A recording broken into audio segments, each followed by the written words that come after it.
কানৈ মহাবিদ্যালয়ৰ অধ্যাপক অধ্যাপিকা কৰ্মচাৰী ছাত্ৰ ছাত্ৰী সমন্বিতে লগ লাগি ঐতিহাসিক অসম সাহিত্য সভাৰ এটা শাখা মুকলি কৰা হয় আৰু এই শাখাটোৰ মুকলি অনুষ্ঠানত আমাৰ ডিব্ৰুগড় জিলাৰ সন্মানীয় সভাপতি বদন গগৈ, সন্মানীয় সম্পাদক ভাগেশ্বৰ গগৈ প্ৰমুখে আমাৰ ডিব্ৰুগড় সাহিত্য সভাৰ সম্পাদক আতুল গোহাঁই আৰু বিভিন্ন গণ্যমান্য ব্যক্তিসকল উপস্থিত থাকে, অধ্যাপকীয়সকল উপস্থিত থাকে। মই সকলোকে স্বাগতম জনাইছোঁ যে এইখন মহাবিদ্যালয়ে সাহিত্য সংস্কৃতিৰ ক্ষেত্ৰত যথেষ্ট কাম কৰিছে। পূৰ্বতে আমাৰ এই মহাবিদ্যালয়ৰ পৰা বেণুধৰ ৰাজখোৱা, ডক্টৰ ফুজুল আলী, ডক্টৰ পৰীক্ষিত হাজৰিকা প্ৰমুখ অন্যান্য বিভিন্ন ব্যক্তি এই মহাবিদ্যালয়ৰ পৰা সাহিত্য কাণ্ড হিচাপে ওলাই গৈছে, পৰিচয় দিছে। গতিকে সাহিত্য সংস্কৃতিৰ লগত জড়িত থাকি কেনেদৰে আমি মহাবিদ্যালয়খনক আগুৱাই নিব পাৰোঁ এই ক্ষেত্ৰত ডিব্ৰুগড় জিলাই যথেষ্ট আমাক সহায় কৰিছে। মই ডিব্ৰুগড় জিলাৰ সভাপতি সম্পাদকক ধন্যবাদ জ্ঞাপন কৰিছোঁ। তেওঁলোকে আমি নিমন্ত্ৰণ কৰাৰ লগে লগে আহি উপস্থিত হৈ শাখাটো মুকলি কৰাত সহায় কৰি দিলে আৰু আশা কৰোঁ যে এই শাখাটো আমি এটা খোজ দিছোঁ, আমি এই মহাবিদ্যালয়ৰ পৰা আঁতৰি গ'লোঁ যাতে মহাবিদ্যালয়ত শাখাটো সজীৱ হৈ থাকে, জীৱন্ত হৈ থাকে। তেনেধৰণৰ আমাৰ বিষয়ববীয়া হিচাপে অধ্যাপক অধ্যাপিকাসকলক দায়িত্ব অৰ্পণ কৰা হৈছে। তেওঁলোকে কৈছে যে যিটো আপোনালোকৰ সপোন, সেই সপোনটো বাস্তৱত আমি সদায় ৰাখিম আৰু তেনেদৰে কাম কৰি যাম। মই পুনৰ তেওঁলোকক ধন্যবাদ জ্ঞাপন কৰিছোঁ আৰু সাহিত্য সংস্কৃতিৰ যোগেদি সমাজখন যে উন্নতি কৰিব পাৰি, জাতিটো যে জীয়াই ৰাখিব পাৰি, এই কথাখিনি হয়তো তেওঁলোকে আৰু অধিক গভীৰভাৱে আজিৰ পৰা অনুভৱ কৰিব। আজি আমি অতিকৈ আনন্দিত হৈছোঁ। ডিব্ৰুগড় মাজমজিয়াত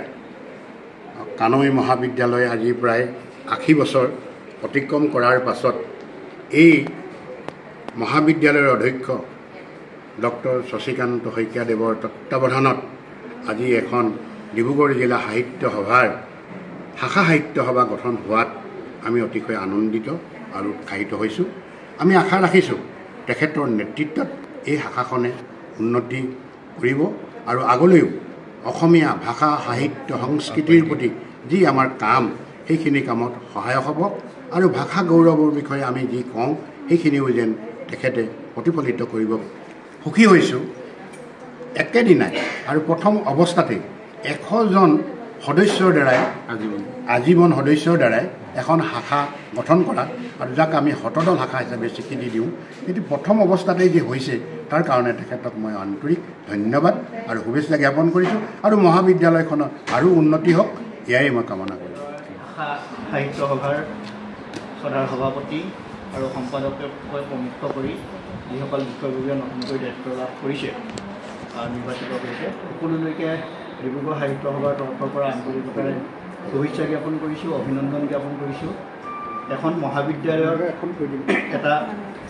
জাতীয় অনুষ্ঠানৰ শাখা হিচাপে গঠন হোৱাটো খুবেই গৌৰৱৰ কথা আমাৰ কাৰণে। অৱশ্যে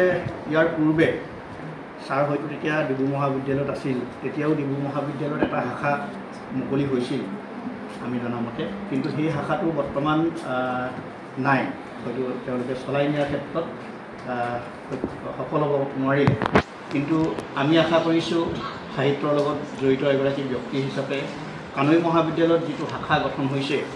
এই শাখাটোৱে আজি ৰোপণ কৰা এই গছপুলিটোৱে এসময়ত বটবৃক্ষ হিচাপে থিয় দিব। কাৰণ এইটো কাৰণেই কৈছোঁ, কানৈ মহাবিদ্যালয়ৰ যিগৰাকী কমলক্ষ, যিগৰাকী অধ্যক্ষ আছে, তেওঁৰ লগত আমাৰ কাম কৰাৰ অভিজ্ঞতা আছে। আমি ডিব্ৰুগড় সাহিত্য সভাৰ মই সম্পাদক আছিলোঁ,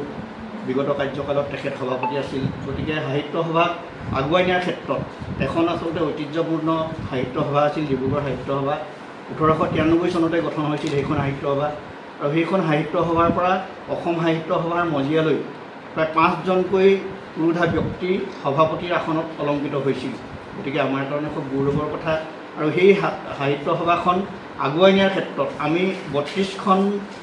বিদেশ ৰাষ্ট্ৰৰ সৈতে আমি বিভিন্ন ধৰণৰ যৌথভাৱে আমি অনুষ্ঠান আয়োজন কৰিছিলোঁ তেখেতৰ কাৰ্যকালৰ সময়ত। আৰু তেখেত নতুনকৈ অসম সাহিত্য সভাৰ তেনেধৰণৰ এটা দায়িত্ব লাভ কৰিছে আহ্বায়ক হিচাপে। গতিকে আমি খুব গৌৰৱান্বিত। আৰু ইয়াৰ পৰৱৰ্তী সময়ত আমি কালি তেওঁ আমাক অৱগত কৰিছিল যে এটা শাখা মুকলি কৰিব। খুব এক ভাল লগা বিষয়। আৰু কানৈ কলেজত সাধাৰণতে এনেধৰণৰ পৰিৱেশ বিভিন্ন সময়ত সৃষ্টি হৈ আহিছে। আৱাসগৃহত এখন আলোচনী মুকলি কৰিব। গতিকে সাহিত্য সংস্কৃতিৰ চৰ্চাৰ ক্ষেত্ৰত কানৈ মহাবিদ্যালয়ৰ যিটো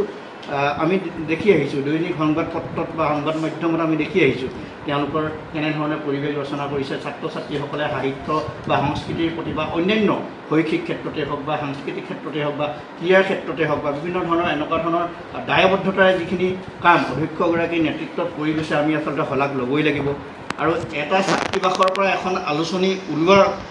ওলোৱা মানে কিমান সাহিত্যৰ ক্ষেত্ৰত ছাত্ৰ ছাত্ৰীসকলে বিভিন্ন স্থানৰ পৰা আহি সমবেত হয় তাত থাকি তেওঁলোকে অধ্যয়ন কৰে বা পঢ়াৰ কাৰণে তেওঁলোকে সভাৰ গুৰু দায়িত্ব দিব পৰা যোগ্যতা বুলি ভবাটোৱে মোৰ কাৰণে বহুত গৌৰৱৰ কথা খুব ভাল পাইছোঁ যে মই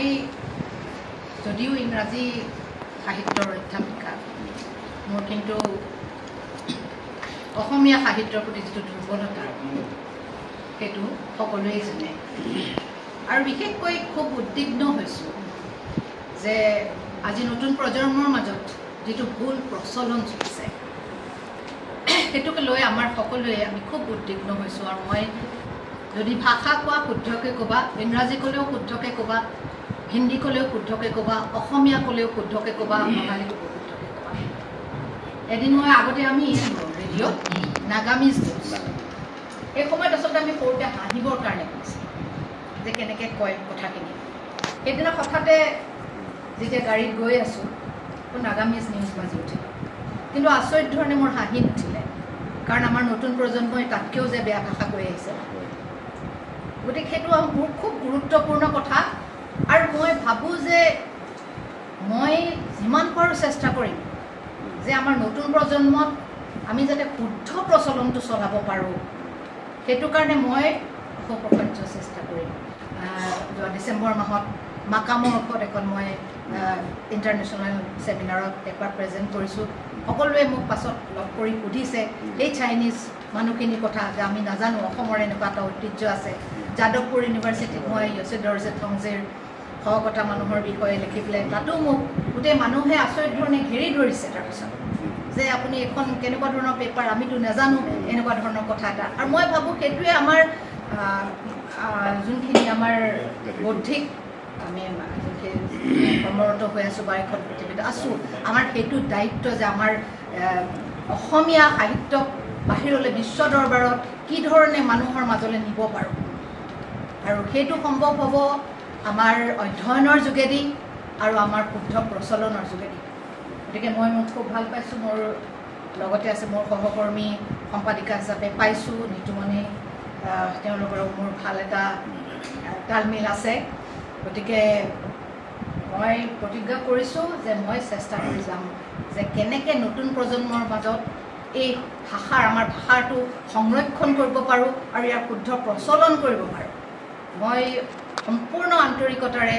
এই ছাৰে কৈছে বহুত সময় তেনেকৈ কয় পাৰিবা লোৱা কামবোৰ দিয়ে আৰু যদি নোৱাৰোঁ বুলি কয় ছাৰে কয় নোৱাৰোঁ বুলি কোৱাটোৱে তোমালোকৰ বেয়া কথা আৰু ছাৰৰ সেই কথাষাৰ ভয়তে ছাৰ হ'ব বুলি ক'লোঁ কিন্তু পঢ়ি ভাল পাওঁ কয় অসমীয়া পঢ়োঁ আৰু অসমীয়া শুদ্ধকৈ প্ৰচাৰ হোৱাটো মই অকণ গুৰুত্ব দিওঁ সেইটো হয় হৈছে আৰু যেনেকৈ ছাৰ আমি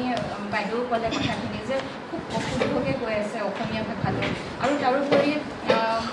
অসমীয়াত বহুত সময়ত ল'ৰা ছোৱালীবোৰে মই নিয়ে বহীবোৰ চাওঁ আমি পৰীক্ষাৰ বহী যেতিয়া নিৰীক্ষণৰ সময়ত ইমানেই অশুদ্ধ অসমীয়া লিখে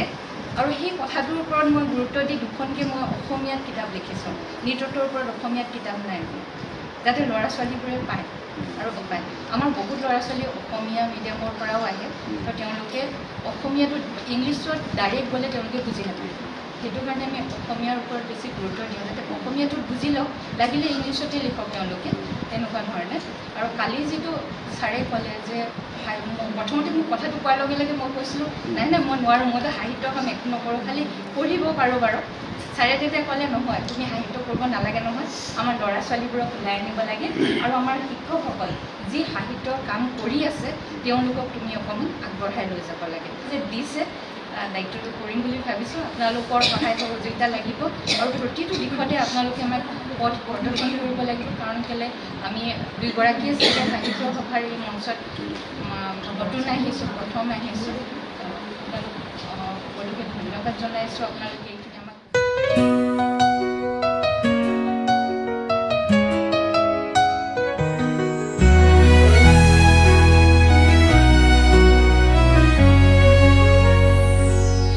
ঝাড়তোতোনিও